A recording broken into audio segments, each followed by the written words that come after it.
Bonsoir à tous, je m'appelle Demas et j'ai 33 ans. Ce matin-là, je m'apprêtais à aller au taf et sans faire gaffe, j'étais en retard, pas de chance.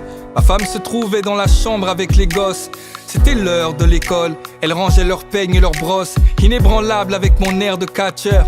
Spirituellement, je parais plus fort que ma femme, car sur ma vie, j'ai un appel de pasteur. Je lui fais souvent la leçon, car je trouve qu'elle prie pas assez. Et chaque fois qu'il y a une épreuve, pouf, elle est prompte à se lasser. Et moi je jeûne, je prie, je sers à l'église. Je suis le bras droit de l'apôtre Paul du coup, y a personne qui me néglige. Et au boulot, je suis juste excellent. Mon salaire est étincelant, t'as le compte en découvert, le mien est trop souvent en excédent. Et quand je vais sur Instagram, c'est vraiment trop fort. Les gens sont fortifiés dans l'âme, parce que je suis tellement profond. Car j'ai un grand appel au ministère, un grand appel prophétique. Y'a que ceux qui manquent de discernement, qui sont trop sceptiques. Mais peu importe la famille, chacun sa grâce, car Dieu élève qui il veut. En tout cas je sais ce que je vaux, et faire son œuvre c'est ce que je veux. J'ai un appel des nations, je dois voyager dans le monde entier et faire toutes sortes de bonnes actions. L'humilité, ça me caractérise, car quand j'arrive quelque part, je me fais tout petit tout au fond de l'église. Mais dans mon cœur je sais que je les dépasse tous. Et si jamais ils me donnent le micro, ils verront que je les déclasse tous. Dans ma vie j'ai pu avoir ce que je veux. Y'a que ma femme qui est pas à la gloire de Dieu. Écoute, ça fait partie du package, c'est l'institution. De toute façon avec la gloire, mais y'a les persécutions. Ce jour-là je lui ai dit dépêche-toi, car on va être en retard. Elle me répond t'inquiète pas chérie, je suis sur le départ. Je fais dans la douche pour ajuster une dernière fois mes contours. Et puis j'appelle ma fille aînée pour qu'elle me parle de son cours. La première fois, elle ne me répond pas. La deuxième fois, je lève la voix et j'aboie, car après tout, je suis le roi. La troisième fois, elle ne me répond toujours pas. Alors énervé, je vais dans la chambre comme un loup bas. Mais y'a personne, leurs vêtements sont par terre. Elles n'ont pas pu s'échapper. La home, je la connais par cœur. Mais qu'a-t-il pu arriver? Mais qu'est-ce que c'est que ce saccage? Je pense qu'elles veulent s'amuser. En fait, elle joue à cache-cache. Soudainement, je crois entendre sonner la trompette. L'enlèvement et tout à coup le mot qui se met à résonner dans ma tête. Au dehors, j'entends des cris et des pleurs.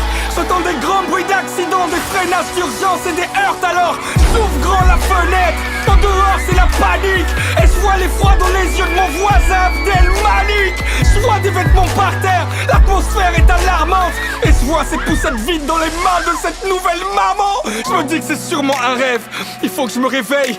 Mais je suis comme prisonnier car en fait ce n'est pas un rêve, c'est bien du réel. Je suis confondu mais conscient en même temps, qu'à cet instant je viens peut-être de manquer l'enlèvement.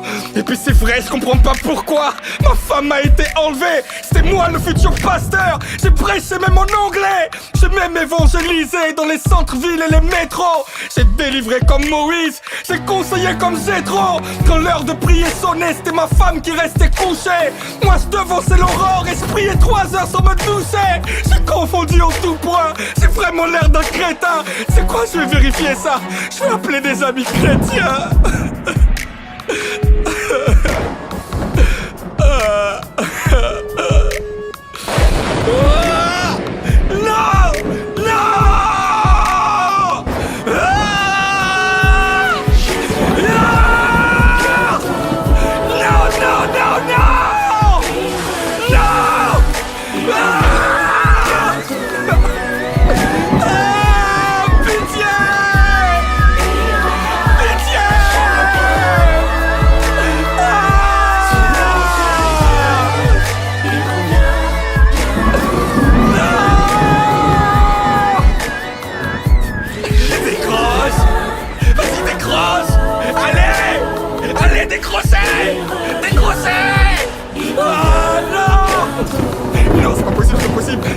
C'est pas possible! C'est pas possible!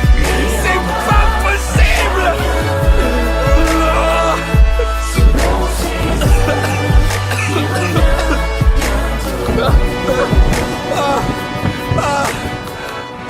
Jésus revient bientôt.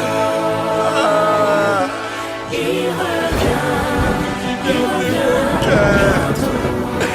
J'aurais dû garder mon cœur! J'aurais dû garder mon cœur! Selon ses œuvres.